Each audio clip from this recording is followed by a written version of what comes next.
고대로부터 많은 사람들이 이 인생을 어떻게 살까, How to live, 이 문제를 많이 고민을 해왔습니다. 이 문제는 비록 어떤 철학자의 한 인생에 풀어야 될 과제인 것만이 아니라 이 세상에 태어난 모든 사람이라면 내가 어떻게 살까, 어떻게 살아야 할까, 이 문제는 모든 사람들이 이렇게 직면할 수밖에 없는 인생의 난제 가운데 난제가 아닐까 생각을 합니다.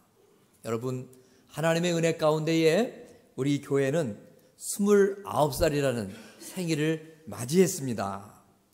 이런 긴 하나님의 은혜 가운데에 살아온 이 교회의 역사를 보면서 여러분, 지난 날을 우리가 뒤돌아보며 또한 앞으로 우리가 어떻게 살아가야 될까, 한 인생뿐만이 아니라 우리 교회 공동체도 우리가 생각하고 또 풀어내야 될 문제가 아닌가 생각을 합니다. 오늘 우리가 읽을 말씀은 하나님의 은혜 가운데에 정말 감사와 평안을 살아가는 다윗의 삶, 그리고 그런 감사하며 평안한 삶 가운데 살아가는 다윗은 자신의 그런 평안 가운데에 어떠한 마음을 가졌는가, 또 그것이 하나님 앞에서 또 어떻게 펼쳐지고 있는가 하는 것을 보여주고 있습니다. 하나님 앞에 드려진 다윗의 마음을 바라본 하나님께서는 또한 어떻게 반응을 하셨는가, 그 다윗의 그 하나님을 향한 그 표현 앞에 하나님 어떻게 그를 대하셨는지 우리는 이 말씀을 통해서 볼 수가 있습니다. 오늘 1절 말씀을 보십시오. 여호와께서 사랑의 모든 대적을 파하사 왕으로 궁의 평안이 거하게 하신 때에, 이렇게 말씀하고 있습니다. 사방의 모든 대적을 다 물리쳐 주신 하나님이셨다는 것이죠. 그래서 왕은 정말 궁 안에서 평안하게 살아갈 수 있었는데 바로 그때에 하면서 그러한 상황에 일어난 일이라는 것을 말씀하고 있는 것입니다. 여러분, 우리가 잘 알고 있듯이 다윗의 일생을 한번 생각해 보세요.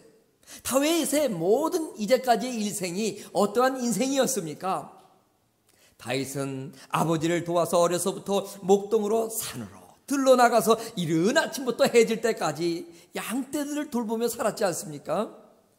그리고 성장하여서 궁정에서 사울 왕을 돕는 신하의 삶을 살게 됩니다. 여러분 생각해 보세요. 왕을 섬기는 신하의 삶이었으니 얼마나 그 왕궁 안에서의 삶이 긴장의 연성이고 분주하고 늘 불안했겠습니까?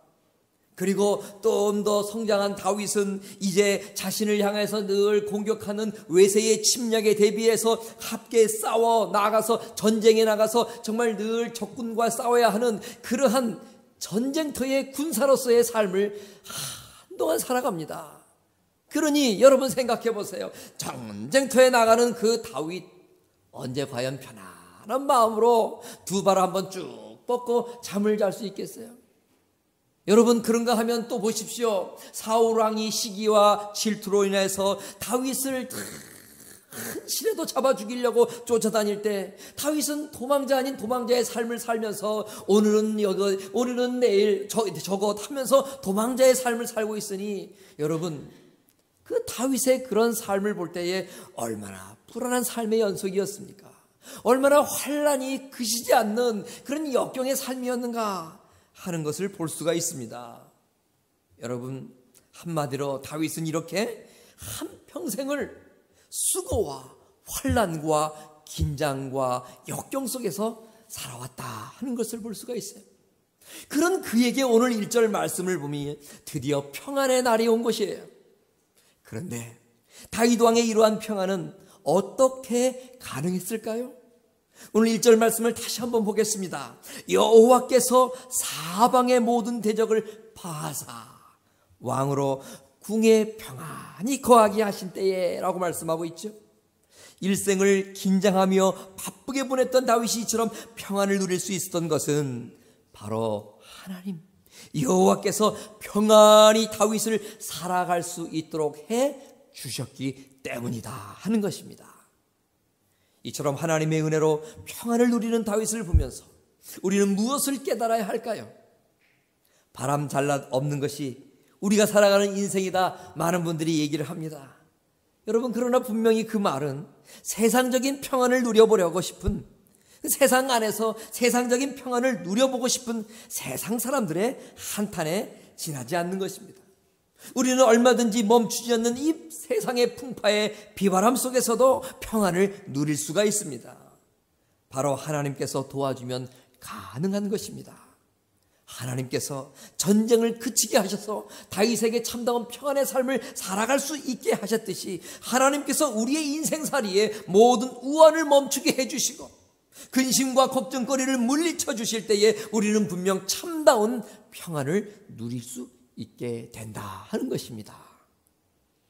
우리는 무의식 중에 내가 무엇인가를 하면 참다운 행복을 누릴 거야 하는 마음을 갖기 쉽습니다. 내가 무엇인가를 하면, 내가 무엇인가를 또한 가지면 나는 행복해질 거야 생각하기 쉽습니다. 내가 무엇인가를 성취하게 되면 그땐 정말로 행복할 거야. 잘못된 이 희망을 놓지 않으며 살아가는 것이 우리의 실상입니다. 그래서 더욱더 내가 노력하고 수고하고 애를 씁니다. 물론 어느 정도 우리가 수고하고 노력하면 평안한 삶 누릴 수가 있습니다. 그러나 이렇게 내가 무엇을 한다고 정말 진정한 우리의 인생의 평안이 다가올 수 있을까? 내가 수고하고 노력한다고 해서 진정한 평안을 내가 누릴 수 있는 것인가? 우리 모두는 오늘 1절 말씀에 여호와께서 사방의 모든 대적을 파하사 왕으로 궁에 평안히 거하게 하셨다는 이 말씀을 우리는 잊지 않고 기억해야 합니다. 우리 예수님께서는 마태복음 11장에서 이렇게 말씀하셨습니다. 수고하고 무거운 짐진 자들아 다 내게로 오라. 내가 너를 쉬게 하리라. 내가 너를 쉬게 하리라 말씀하셨어요. 나는 마음이 온유하고 겸손하니 너의 멍에를 메고 내게 배우라. 그러면 너의 마음이 쉼을 얻으리니 이렇게 말씀하셨어요. 또한 요한복음에도 보면 평안을 너희에게 끼치노니 곧 나의 평안을 너희에게 주노라. 내가 너희에게 주는 것은 세상에 주는 것 같이 아니하다. 우리 예수님 말씀하셨습니다. 진정한 평안은 내가 만드는 것이 아닙니다. 진정한 평안은 내가 만드는 것이 아니라 하나님께 받는 것입니다. 하나님께 얻는 것이죠. 참된 평안은 내가 만드는 것이 아니라 하나님께서 주실 때에, 하나님 주시는 그 평안을 받을 때에 우리는 그 평안을 오늘 본문의 다윗과 같이 누릴 수 있게 되는 것입니다. 여러분 2절 말씀을 보세요. 왕이 선지자 나단에게 이르되 볼지어다 나는 백향목궁에 거하거늘 하나님의 궤는 휘장 가운데 있도다. 이렇게 말씀하고 있습니다. 다윗은 지금 백향목으로 지은 아주 휘황찬란한 궁궐에서 살아갑니다. 사무엘하 5장 11절에 보면 지금 이 다윗이 살고 있는 바로 이 궁전은 이웃나라 두로라 하는 나라의 히람이라 하는 왕이 이 모든 백향목 재료들과 목수, 석수들을 보내어서 지어진 아주 화려한 다윗성이라 일컫는 그 궁전을 말하고 있는 거예요. 나는 평안한데 하나님의 임재의 상징인 언약궤는 초라하게 저렇게 놓여 있구나 하는 말입니다. 나는 백향목궁에 거하거늘 하나님에게는 휘장 가운데 있거나 나는 너무나 평안하고 행복하고 정말 아름다운 곳에 거하고 있는데 하나님의 임재의 상징인 저 언약궤는 저렇게 쓸쓸하게 방치되고 있구나. 이 다윗의 말입니다. 제대로 한번 쉬어보지 못하고 긴장의 삶을 살아온 다윗이었어요. 편안함이란 제대로 누려보지 못하고 목숨 지키기 위해서 도망자의 길에서 전쟁터에서 험난한 삶을 살아온 다윗이었습니다. 그러던 다윗이 이제는 왕이 되어서 화로운 궁궐에서 살아가게 됩니다. 태평성대의 구구는 날로 뻗어만 가고 날이 갈수록 다윗의 인생은 행복해져만 갑니다. 그러나 정말 그런 복에 겨운 그런 다윗의 삶 가운데 마음은 어떠겠습니까? 나는 백향목궁에서 거하거늘 나는 화려하고 등 따숩고 정말 불편함 없이 정말 해피하게 살아가지만 저 하나님의 궤, 하나님의 임재의 상징, 즉 하나님께서는 저렇게 쓸쓸한 그런 휘장 가운데에 방치되어서 쓸쓸하게 살아계시는, 쓸쓸하게 방치되고 소외되고 있는 것을 보니 다윗의 마음속에 편치 않았던 것입니다. 하나님의 임재의 상징인 언약궤가 거하는 장막이 너무나 초라한 곳에 머물러 있었어요. 그래서 다윗은 지금 마음속에 안타까워합니다. 자신의 호화스러운 삶이 하나님 앞에서 한없이 죄송스럽고 송구스러웠다는 것이에요. 그래서 다윗은 하나님의 언약궤를 모실 수 있는 성전을 건축하려고 마음을 먹게 됩니다. 한마디로 자신의 오늘날의 평안이 곧 하나님의 은혜인 것을 다윗은 알았습니다. 그리고 그 은혜를 보답하고자 하나님의 성전을 지으려 했던 것입니다. 어떤 나그네가 길을 가다가 이 산속을 거닐게 됩니다. 조금 거니면 그 숲을 헤어나오겠지 했는데 이게 웬일입니까? 숲이 너무나 험난하고 그 길이가 너무 먼 거예요. 그래서 그 숲을 지나지고 통과하지도 못한 상태에 해는 지고 어두컴컴한 밤이 되었어요. 안 되겠다. 마음을 체념하고 너무나 피곤한 그 나그네는 그냥 그 숲속에서 하룻밤을 지내게 되는데, 여러분, 너무나 피곤한 여행길이라 그냥 눕자마자 숲 위에서 잠을 자는 거예요. 근데 여러분, 이게 웬일입니까? 이 한 마리 호랑이가 사람 냄새를 맡고 킁킁 으르렁 거리면서 누워 잠자는 그 나그네를 향하여서 저벅저벅 걸어오는 거예요. 조금 있으면 그 호랑이는 이 누워 잠자는 자를 한 입에 물고 이제 자기의 허자희장한 배를 채우려 할 참이었어요. 그런데 이게 웬일입니까, 여러분? 갑자기 저쪽 멀리에서부터 커다란 불빛이 이 호랑이 있는 곳을 향해서 다가오는 거예요. 점점 그 불빛이 다가오는 데에 멀리서 봤던 그 불빛과는 달리 너무나 큰 불빛이 자신을 향해서 다가오는 거예요. 그래서 호랑이가 그 커다란 불빛이 자신을 향해서 다가오는 걸 보고 놀래서 그냥 으르렁거리면서 냅다 도망을 가는 거예요. 알고 보니까 그 불빛은 숲을 헤치고 가 있는 다니고 있는 또 한 무리의 도적떼들이 어두우니까 불빛을 비치고 그 산을 통과하고 있었던 거예요. 그냥 으르렁거리면서 그 불빛에 놀라서 호랑이가 도망을 가니까 도적떼들도 갑자기 난데없이 호랑이 소리를 듣고 컬짝 놀라서 그냥 냅다 도망을 갔어요. 그런데 도망하는 것이 제 마음에 만족이 되지 않고 계속 불안하니까 그 도망하던 그런 그 도적들 가운데 그냥 한 사람이 커다란 돌을 들고 이 호랑이가 쫓아올까 하는 곳을 향해서 돌을 던졌어요. 근데 이상하게 호랑이는 맞지 않고 때마침 지나가고 있던 산속에 살고 있는 토실토실한 산토끼 한 마리가 그만 그 돌에 딱 맞아가지고 기절을 해버리고 말았어요.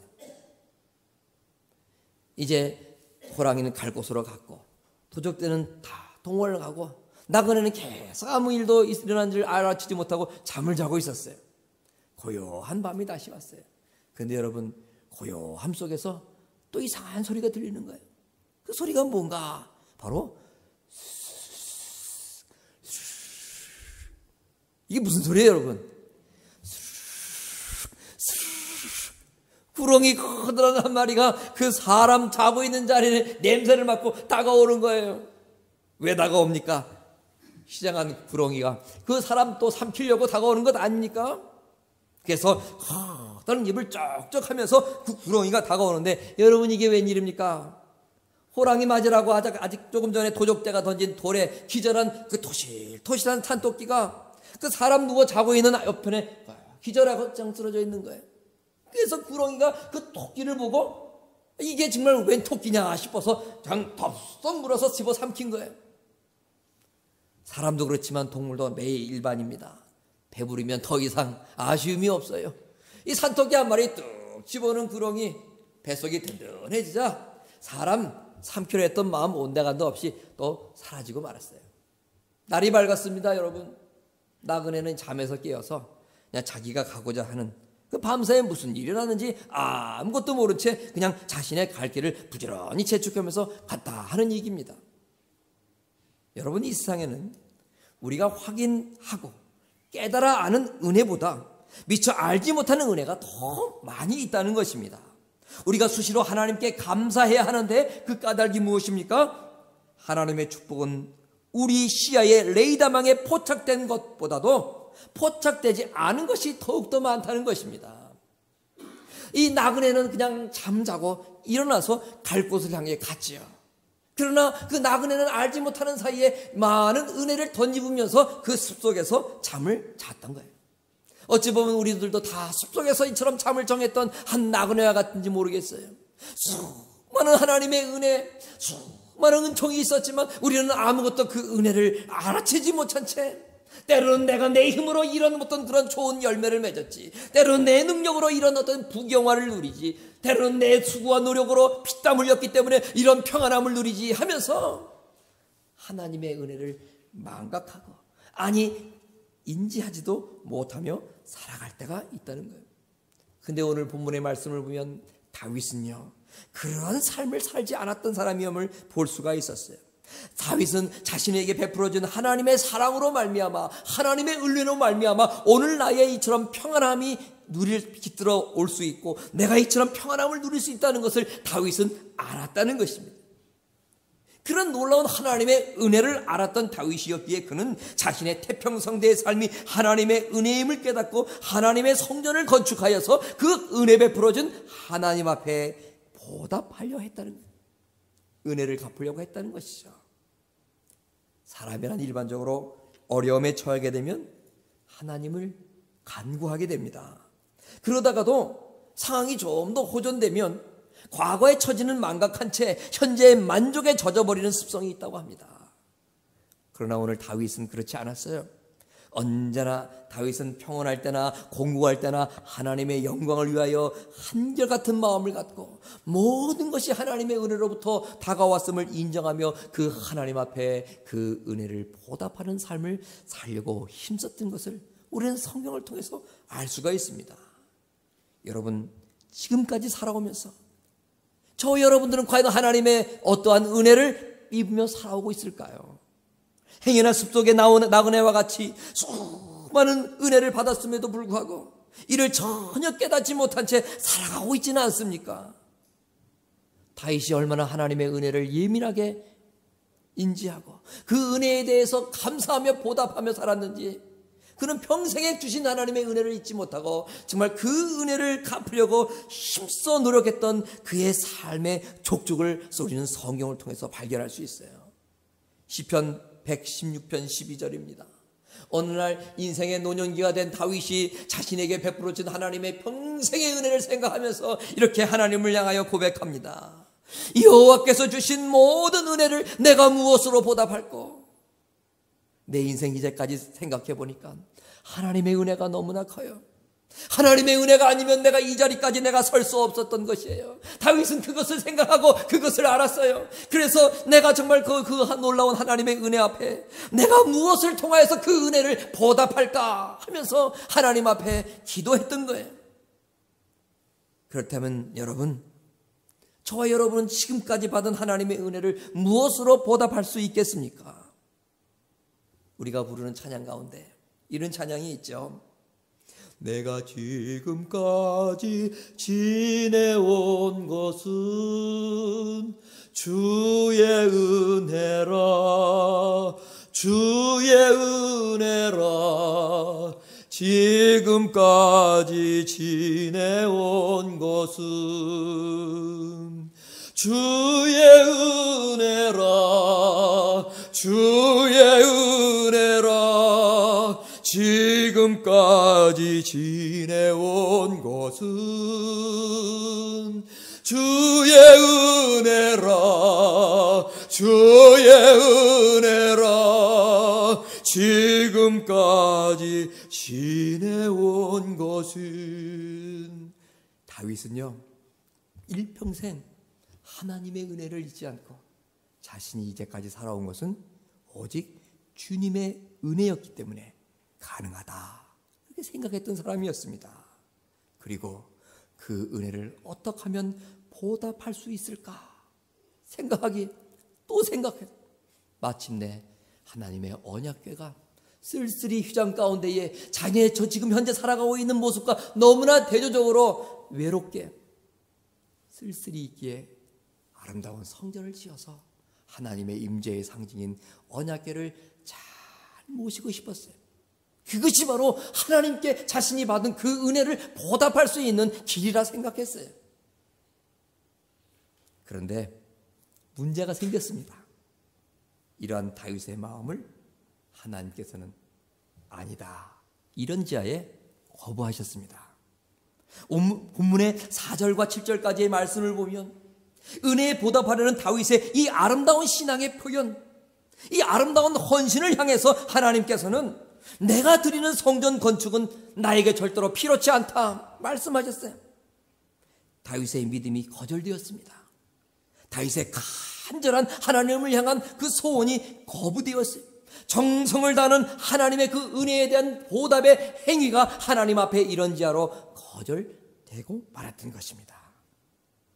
그럼에도 오늘 본문 이후의 말씀을 보면 자신의 뜻, 자신의 기도 제목, 자신의 헌신, 자신의 충성, 하나님 베풀어 주신 은혜에 대하여 보답하려는 자신의 마음이 거절되었음에도 불구하고 다윗은 결코 그런 하나님을 원망하거나 그런 상황을 비판하지 않았던 모습을 봅니다. 시험에 들지도 않았습니다. 낙심하지도 실망하지도 원망하지도 않았습니다. 오히려 그는 자신을 축복하시는 하나님 말씀을 듣고, 그렇다면 나는 더욱더 그런 하나님의 성전을 건축하여 드리진 않지만 하나님 말씀하시니 내가 순종하면서 또 다른 방법으로 하나님의 은혜를 보답하는 방법을 정말 살아가면서 그 하나님 축복을 바라보며 더욱더 그 하나님 아버지를 찬송하고 있는 다윗의 모습을 봅니다. 여러분, 깊은 산골 호르몬이 모시고 사는 외동아들이 있었어요. 이 아들이 어느 날 나도 이제는 더 이상 이 산골에서 썩을 수가 없다, 도해지로 나가서 성공해서 내 인생 좀 활짝 펴보고 이 산골짜기에서 고생하는 어머니 호강시켜야 되지. 도시로 나갔어요. 성공했어요. 결혼도 하고 자녀들 낳고 그런 대울 같은 집도 삽니다. 시골로 찾아가서 시골 산골에서 고생 궁색궁색 정말 괴로움 속에 살아가는 어머니 모시고 멋있는 자가용 태워서 정말 궁궐 같은 집에 모시고 살아가는 거예요. 그리고 아들은 어머니를 이렇게 호강시켜드리고 멋진 집에 모시니 정말 내가 할 도리를 잘했구나, 자신의 효성에 스스로 도취되어서 기분 좋은 나날을 보내. 그런데 여러분, 이게 웬일입니까? 두메산골 그 골짜기, 그 쓰러져가는 집에서 호화풍정 같은 아들의 집에 온 어머니의 얼굴은 왠지 모르게 더 수심이 가득해지고, 시간 만나면 뜨거운 고향 시골 산골을 바라보면서 한숨을 푹푹 내쉬는 거예요. 어머님의 마음은 그런 화려한 궁궐 같은 집이 편치가 않았던 거예요. 어머니의 마음은 오히려 그 산골짜기에 초가 삼간 쓰러져가는 그곳에서의 삶이 더욱더 행복했던 거예요. 여러분, 효도는 우리가 아무리 두메 산골이라도 그냥 부모님께서 마음에 원하시는 것 해드리는 것, 그것이 효도인데, 이 아들은 지금 자기 생각에 도취되어서 어머니 생각 하나도 배려하지 않고 자기의 마음대로 어머니 앞에 효도한다고, 어머니 잘 모신다고 마음대로 어머니 마음 무시하고 자기 생각대로만 하고 있는 거예요. 간혹 우리가 교회 봉사를 하지만 그 결과는 이상하게 아름답지 못할 때가 있습니다. 내 뜻대로 해서 그렇습니다. 누군가를 도와주면서도 좋은 소리 못 들을 경우가 있어요. 내 뜻대로 해서 그렇습니다. 교회 봉사는 누구 뜻대로 해야 됩니까? 하나님의 뜻대로 해야 됩니다. 누군가를 도와준다면 누구의 뜻대로 도와줘야 됩니까? 그 사람이 원하고 그 사람이 정말 필요로 하는 것을 도와주어야 되는 것입니다. 근데 하나님을 위해서 교회에서 봉사한다고 하면서 내 생각대로 한다 이 말이에요. 누구 도와준다고 하면서 그 사람의 생각이 아닌 내 생각으로 일방적으로 도와주는 거예요. 수고했습니다. 땀 흘렸습니다. 소중한 물질도 썼습니다. 시간도 썼습니다. 그러나 결과는 아름답지 못한 거예요. 원망이 들려오기도 하고 여러 가지 불평이 들려오기도 하고 기대했던 것은 정 다른 아름답지 못한 열매가 맺혀나가는 거예요. 왜 그렇습니까? 내 뜻대로 봉사하고 내 뜻대로 도와줬기 때문인 것입니다. 때로는 우리도 하나님 은혜에 보답한다면서 충성도 하고 헌신합니다. 그러나 하나님의 은혜에 보답하는 우리 모든 보답에는 하나의 대전제가 있어야 됩니다. 그 대전제가 무엇입니까? 그것은 바로 내 뜻이 아닌 하나님의 뜻대로 보답해야 되는 것이죠. 하나님의 성전을 지어 저렇게 방치된 언약궤를 잘 모시고자 하는 다윗의 마음, 얼마나 아름답습니까, 여러분? 얼마나 좋은 뜻입니까? 그러나 그것은 어디까지나 다윗 한 사람 자신의 생각이었다는 거예요. 하나님은 분명히 다윗이 성전 짓는 것을 원치 않으시고 허락하지 않으셨어요. 인간적인 생각으로 얼마든지 명분이 있습니다. 그럼에도 불구하고 하나님의 말씀이 아니라고 하면 아닌 거예요, 여러분. 얼마든지 분명하고 뚜렷한 대의가 있습니다. 그러나 하나님의 말씀이 아니면 아닌 겁니다, 여러분. 3절 말씀을 보세요. 성전을 지어서 언약궤를 잘 모셔야지 다윗이 마음을 먹었을 때에 그를 늘 영적으로 보필했던 선지자 나단도 좋다고 동정하면서 당신의 왕의 마음에 있는 뜻을 행하소서 하면서 다윗의 품은 생각에 동의를 했어요. 나단 선지자의 다윗의 이러한 뜻에 적극적인 찬성도 있었지만 아무리 내 뜻이 좋게 생각되고 사람들의 좋다 지지가 있다 할지라도 여러분, 하나님이 허락지 않으면 안 되는 것입니다. 하나님의 뜻에 위배되면 할 수 없는 것입니다.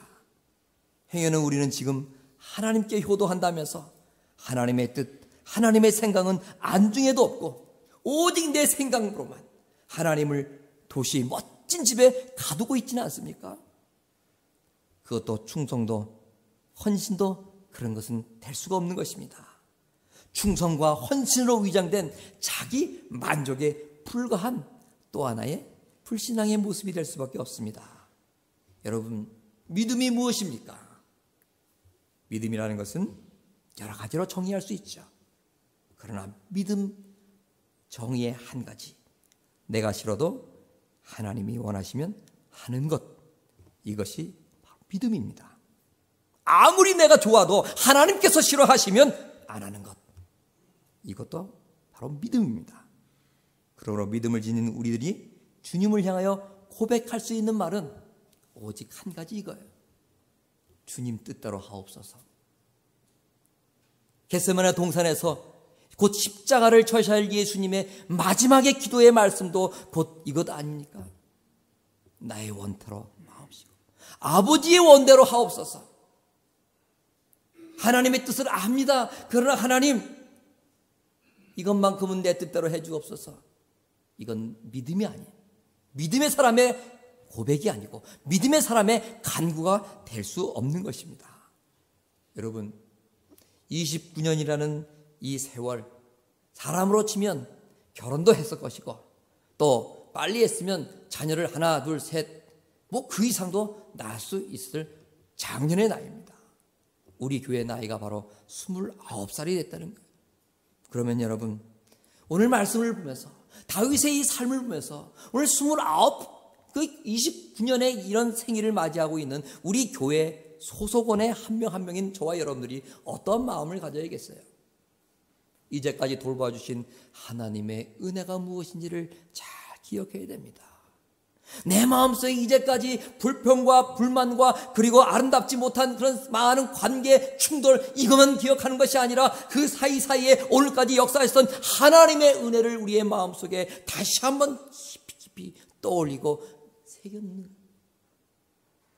그리고 불평과 원망이 아니라 그 하나님의 그 베풀어진 은혜, 그 다윗과 같이 그 은혜 앞에 그럼 내가 무엇으로 보답할 수 있을까 하면서 내가 정말 누가 시키지 않아도 내 스스로 정말 하나님을 위해서 내가 무엇을 할 수 있을까?